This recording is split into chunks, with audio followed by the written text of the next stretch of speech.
Hello there, critter protectors. I have a question for you before we get started.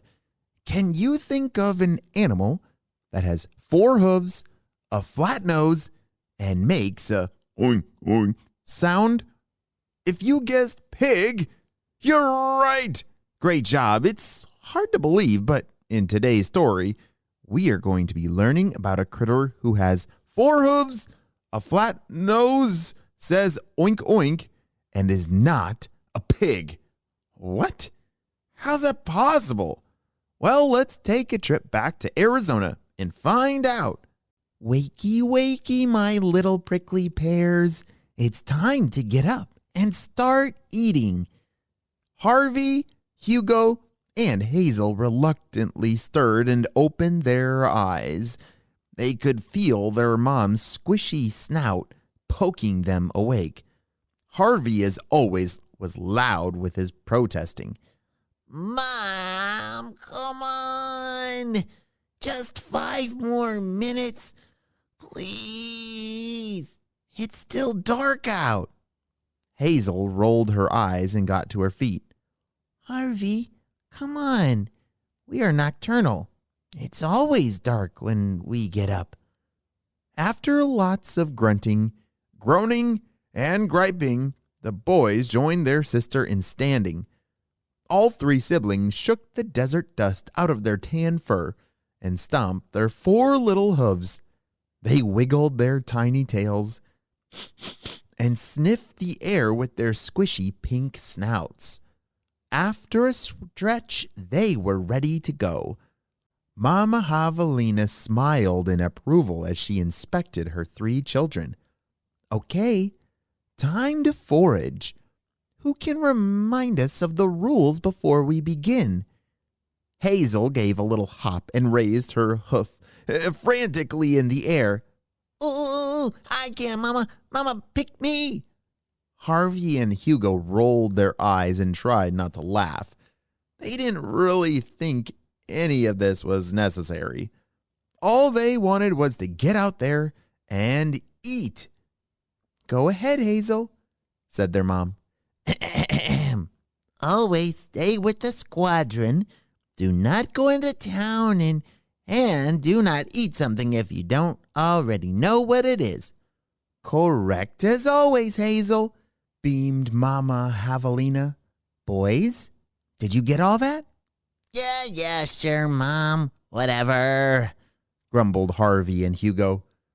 Their mom eyed them suspiciously, super sus, as she noticed the rest of their group moving out into the night. All right then, let's go. You see, friends, javelinas live in groups called squadrons.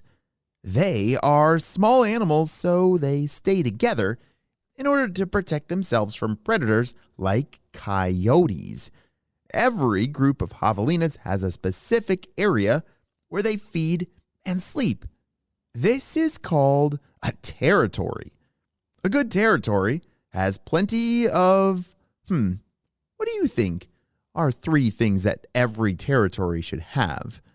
What do you think? Like food, water, and a car. Wait, no, not a car. Let's try again. Food, water, and shelter. Yes, a shelter is important. Harvey and Hugo quickly noticed a prickly pear cactus with plump pink fruit on top. Oh, it looked delicious. Mom, Hazel, check out this giant prickly pear, yelled Harvey. Hugo was already busy munching away on the pokey green part of the plant. Hazel stopped by the cactus and examined it for a moment. Actually, this is a Mojave prickly pear, she said. Giant prickly pears are native to central Mexico. Hugo laughed with his mouth full, and green goop splattered everywhere.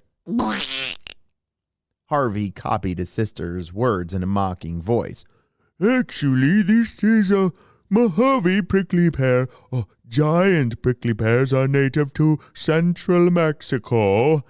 Both boys rolled around on the ground, snorting, laughing, and spewing half-eaten cactus plants everywhere. "Boys," shouted Mama Javelina sternly, "apologize to your sister immediately.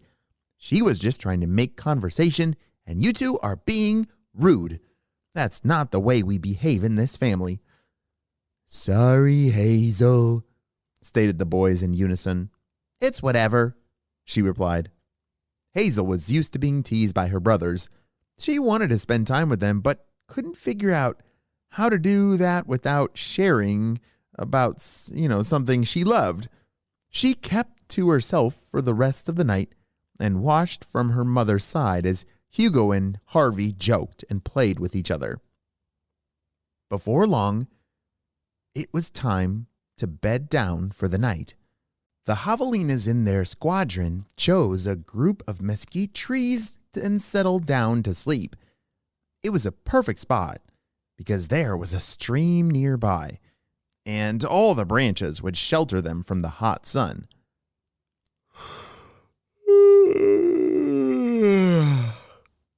Hazel was just about to fall asleep when she heard whispering coming from a short distance away. It was her brothers. If she concentrated hard, she could just make out what they are saying.